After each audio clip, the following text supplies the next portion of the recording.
Alright, so everyone, welcome to Beer 3. Beer 3, welcome back. Now, this beer, what is the name of this beer? This is called Kamakura Flower. It is a brown ale, 5.5% alcohol. Basically, brown ales are ales with like kind of a roasted malt. So instead of like the smooth malt, it's it has like a more rich, kind of a earthy type. Rich and earthy, think of that. Okay. Like that, right? With brown ale. So let's try her out. Okay. Kanpai. It's definitely darker. Yeah, a lot darker. Really, actually, this is smooth. Very, very smooth. Wow. But it has the interesting word, like flower for a dark beer. Yeah. I would assume the flower would be the pale ale.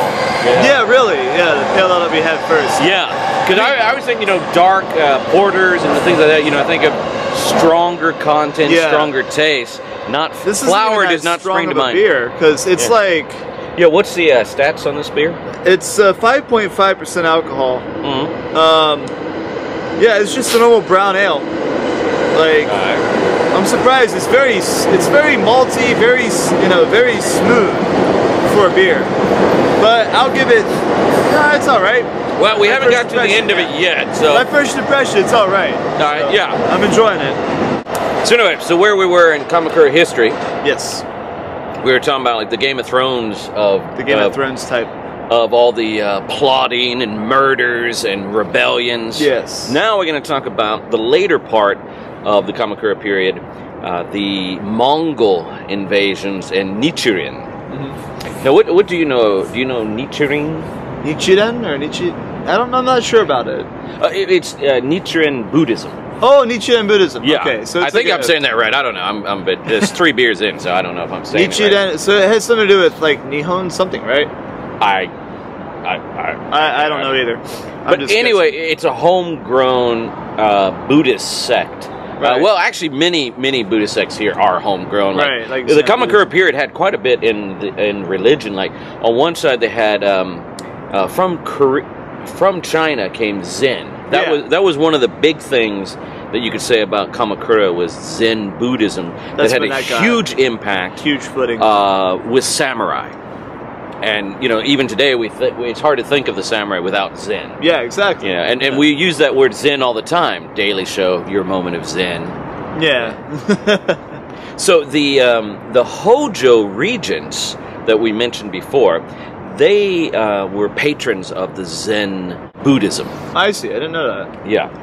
Meanwhile, there were other sects developing as well. The Jodo Shu, which is Pure Land Buddhism. Yeah. Yeah, Jodo Buddhism. Even today, they have a pretty significant impact on Japanese society, right? Yeah. Well, they especially did in the Kamakura period. Not as big in the Kamakura period, but by the 15th and 16th century, they did play a major part, and they in the what we call the Iko-Iki, which was peasant revolts.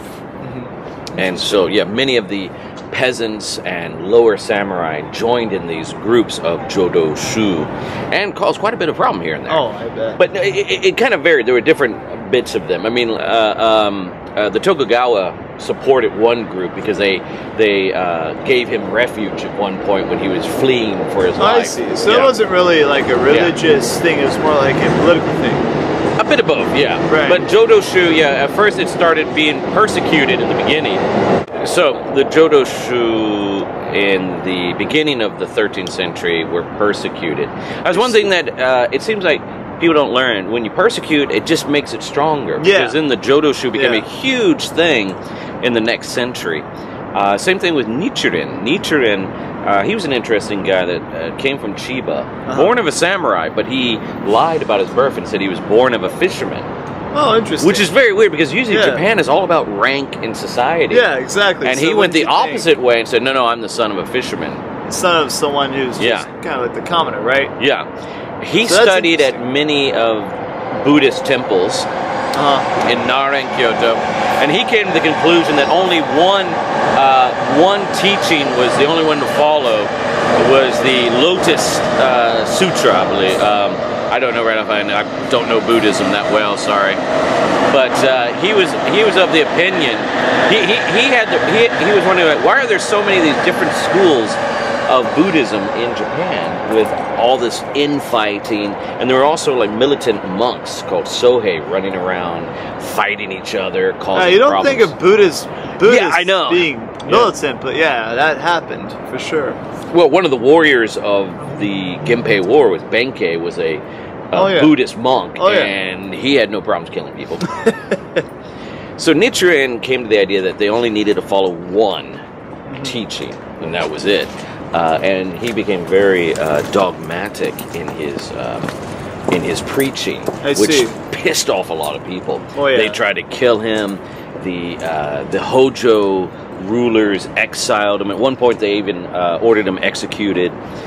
But one of the miracles supposedly that happened was a lightning bolt struck the executioner's sword and broke it. Oh wow! Yeah. That's according to the legends. Oh, okay. I was gonna say if that was like actually the case. Well, nobody knows. That's hysterical. But one of the things, and this is what leads to the next part. One of the things is he predicted a foreign invasion. And he predicted that in I think about 1260, maybe. That was like right before the Mongols. Exactly. Well, the Mongols' first invasion was 1274. And at that time, they were being China was controlled by Kublai Khan. Right, so that was right after they finished conquering China. Yeah. Well, most of it. There was still the Song Chinese that there was. Some people believe that at the beginning they wanted to take over Japan, but peacefully at first, right? To get Japan to join them so they could finish conquering the Song dynasty. The Song I see. Yeah. So the Mongols wanted Japan to join so they could help with. But this is where the interesting thing with the Zen part comes in, since a lot of the Zen monks had encountered the Mongols in very bad ways. Oh, I see. They had nothing but bad things to say about the Mongols. So the Hojo were already biased against anything that Kublai Khan was going to say. So, that Zen Buddhism had turned them against the Mongols to begin with. So basically, what happened there was it's like the Zen Buddhists had a bad interaction with the Mongols. Yeah. So let's say they went to a party. They're like, "Oh, this guy's a jackass." Then they go back to Japan. And then the Mongols, not go to Japan because they were Chinese. They were Chinese. I see. I didn't know that. So they go to Japan. So already they're going to Japan saying, "Man, these guys suck." Yeah. So when Kublai Khan first sends this letter saying, "Hey, we don't want to fight. Just send me some tribute and whatnot, and I'll be good." But the Zen monks had already said, like, no. They're like, screw that. We don't want. So 1274, they sent. It's interest. I don't know what they call it. Maybe a reconnaissance in force. They took over 2 or 3 islands, killed a number of people there, and they were slightly defeated. It's hard to say, but they did encounter some storms. Some people think the storms might have been a cover-up because they didn't do as well as they said. But really? From the Mongol side, no one considered the first invasion a loss. Oh, really? I didn't know that.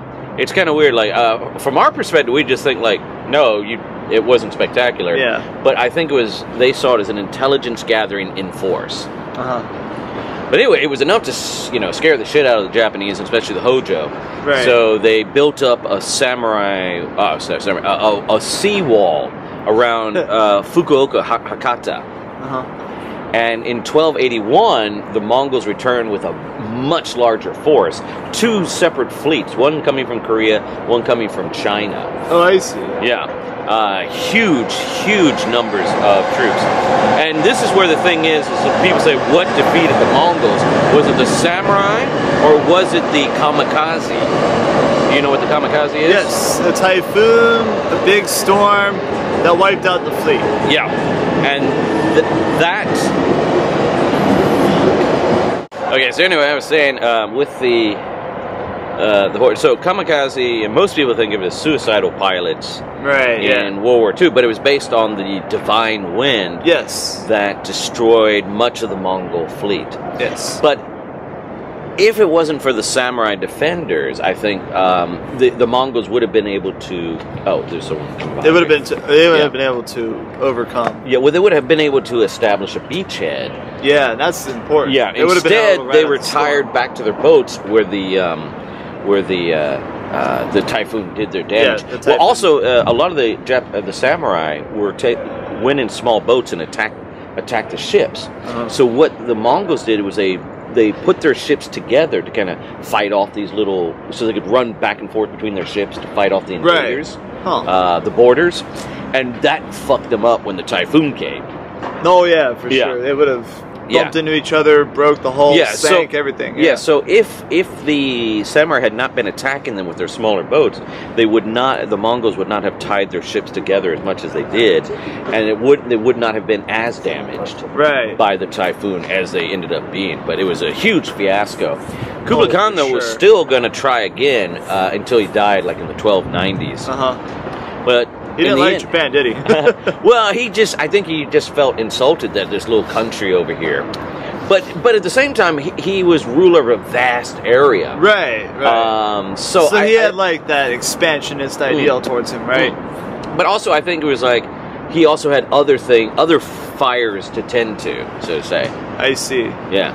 But for Japan, it was a huge thing because they were able to resist a foreign invader, and that timely typhoon was seen as nothing short of a miracle. Thus, the appellation kamikaze, right? Yeah. Which, as we know, went all the way down to World War II. Yep. This thing's loud.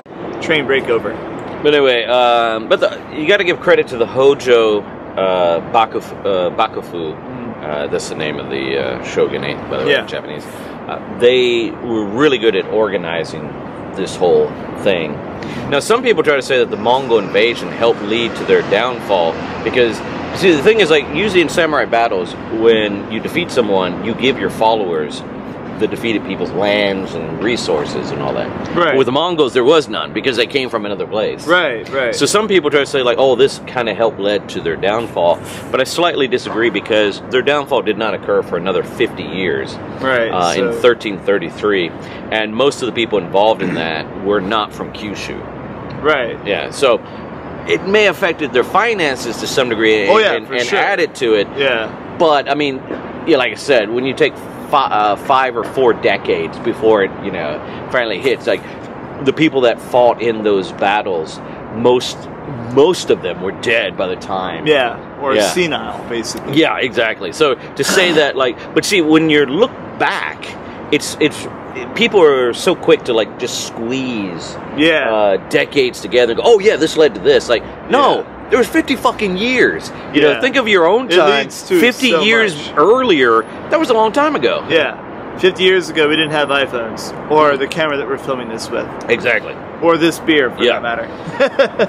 I think, like, it was just, what it was is the Hojo had weak leadership afterwards. And that helped to lead to their downfall. Not that the Mongol invasion. I think from what we've learned, the Hojo were never that good at leading. Well, no, actually, kind of later. No, they were good. They just were also very stabby. Right. But no, they actually. Well, I mean, that's a weakness if you look at it. People are well, it's just that I think it was a sign of the times. But that makes sense. But I think the Hojo, more so actually than the Minamoto, because the second shogun, well, even the first shogun, Yoritomo, very clever man, but he didn't trust his own family. He killed his half-brother Yoshitsune, killed a lot of his members of his family. That's one of the reasons why his family just died out. Right, because he killed so many of them. He killed everybody in his family. And then his son, Yorie, also, one of the reasons why the Hojo kind of took over is because a lot of people were worried about his ability to rule. Right. And the Hojo were like, because Tokimasa's son was much better administrating. Same thing, Sanetomo wasn't really that good either. He was a young guy. Right. So I give a break to the Hojo. A lot. I think they did a good job. Some of them.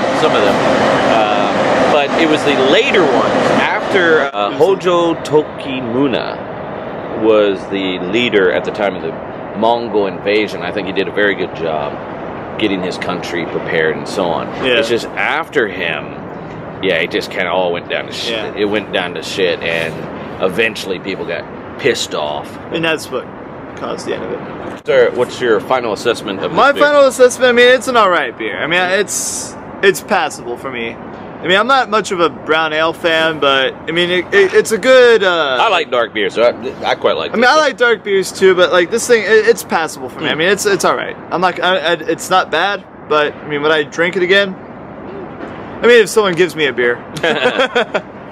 All right, so on to the next one. Okay. Cheers.